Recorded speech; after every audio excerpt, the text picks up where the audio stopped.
Bienvenue dans cette revue hebdo, où cette semaine, nous n'allons pas bouder notre plaisir. Oui, j'aime entendre le cri des shorters liquidés. Ça fait quelque chose comme ça. Ah non, pourquoi ça monte? Pourquoi ça monte? Ah! Oui, j'ai cette capacité à les entendre et je viens de vous la partager. Alors pourquoi ça monte? C'est une question légitime. Et honnêtement, personne ne sait. Cependant, on peut émettre des hypothèses et je peux au moins vous dresser le tableau général.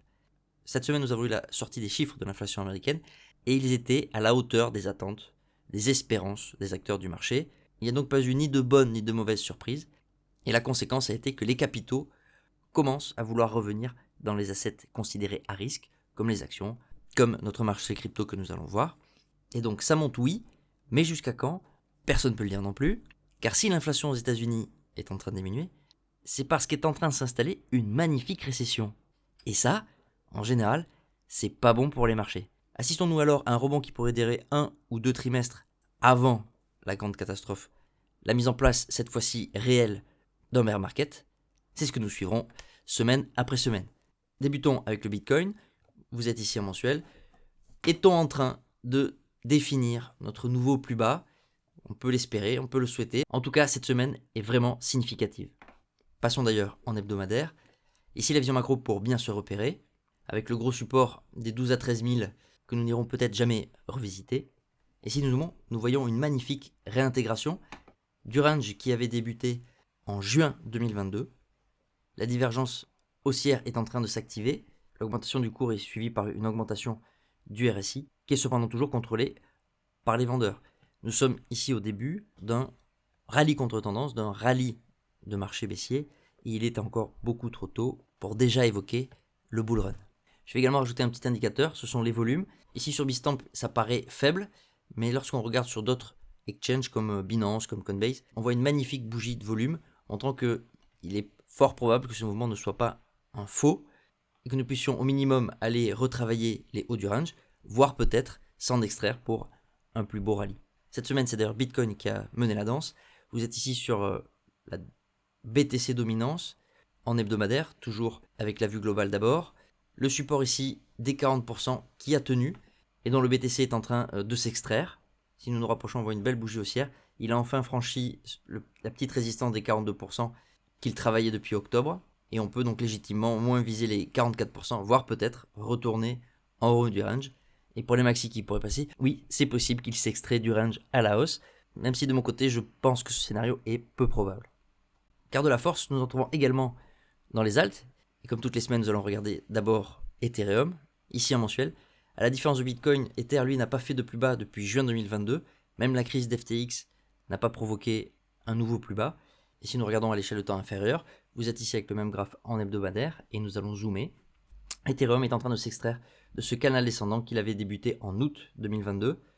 Il effectue également un nouveau plus haut au niveau du RSI. Et il est donc très probable qu'on aille au minimum visiter, retester les 2000$. Nous avons vu la semaine dernière la paire Ethereum face à Bitcoin. Nous sommes ici en hebdomadaire. L'action des prix ainsi que l'action du RSI étaient en train d'effectuer une compression depuis septembre. Compression cassée à la hausse donc la semaine dernière en faveur de TH. Cette semaine, nous pouvons la considérer comme un pullback. Pour l'instant, elle ne remet pas en cause cette cassure haussière. Même constat sur le RSI. Et donc le scénario haussier est pour le moment toujours le plus probable. Reteste à minima du haut du range avant peut-être de s'en extraire ou de réaliser une fausse sortie supplémentaire. Nous le verrons bien. Je vous passe rapidement le Bitcoin face à l'or, puis le ratio Bitcoin SP500, car je les avais présentés pour la première fois la semaine dernière, je vous le mets en fiche. Ces graphes aussi confirment la réaction des acheteurs sur le support, avec un arbitrage qui a eu lieu entre l'or et le Bitcoin et des capitaux qui se sont davantage déversés sur le BTC face à l'or. Idem sur le ratio Bitcoin SP500, avec, vous voyez, un test du support majeur et une sorte de petit double creux et une confirmation cette semaine avec réintégration comme sur le BTC d'un range qui avait débuté en juin. Il est temps de sortir du marché crypto car si des actifs arrivent dans ce marché, c'est qu'ils en quittent un autre, et notamment le bon vieux dollar qui a pris cher cette semaine. Nous voici sur le dollar index en trimestriel. Vous voyez qu'à cette échelle, le dollar est baissier. Nous avons peut-être effectué le nouveau plus haut plus bas que les anciens plus hauts et abordons cette nouvelle jambe de baisse pour bien plus tard, dans des années, possiblement réaliser un nouveau plus bas. En attendant, nous réattaquons donc un très grand support, et le RSI, lui, à cette échelle de temps, est toujours acheteur. Si l'on regarde en hebdomadaire désormais, on voit que cette semaine, les capitaux ont quitté le dollar, le RSI est toujours bel et bien dominé par les vendeurs. Ça a profité notamment aux cryptos comme nous l'avons vu, mais également au marché américain. D'ailleurs, passons donc à un des meilleurs indicateurs pour ce marché, l'indice SP500.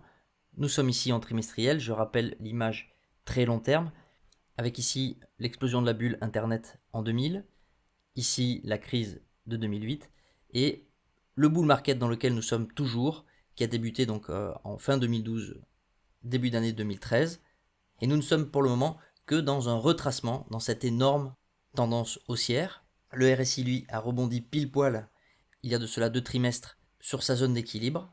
Et donc, comme toujours, 3 scénarios.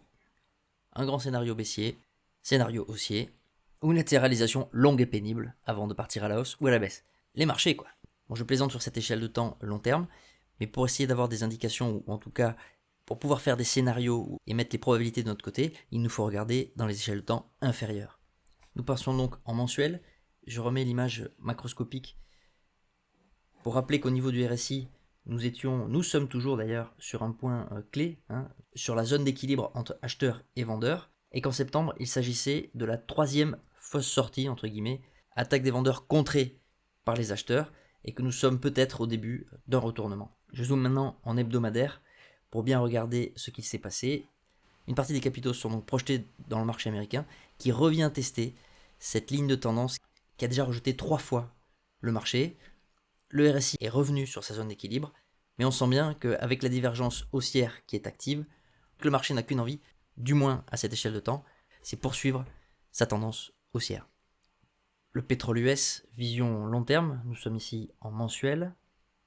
5 mois que nous travaillons cet énorme support qui pour l'instant ne cède pas. Le RSI, lui, est toujours maîtrisé par les acheteurs. Et si nous regardons en hebdomadaire, on voit que le cours a une fois de plus rebondi sur ce support et que le RSI est en train de s'extraire de la zone complètement contrôlée par les acheteurs. Souvenez-vous, lors d'une des vidéos hebdomadaires, j'avais montré que à cette échelle de temps sur cet actif, il y a énormément de bruit de marché et que le RSI, entre ces deux bornes, présente de très nombreux faux signaux. Enfin, l'or, en mensuel, il est encore trop tôt pour conclure, mais on sent bien qu'il a envie de nous faire un beau rallye et qu'il va peut-être, au niveau du RSI, confirmer le passage et le franchissement de la zone d'équilibre, confirmant ainsi une reprise en main des acheteurs. Nous sommes dans un range depuis juillet 2020. Nous avions effectué une fausse sortie en septembre-octobre, réintégrée en novembre. En hebdomadaire, une belle semaine haussière. Le RSI est contrôlé par les acheteurs. Nous ne sommes pas encore dans la zone de surachat. Et donc nous avons encore un peu de marge, même si l'on s'approche des ATH et des résistances long terme, notamment celles autour des 2000 $ l'once. C'est tout pour cette semaine. Claquez le pouce, abonnez-vous, prenez soin de vous. À très vite.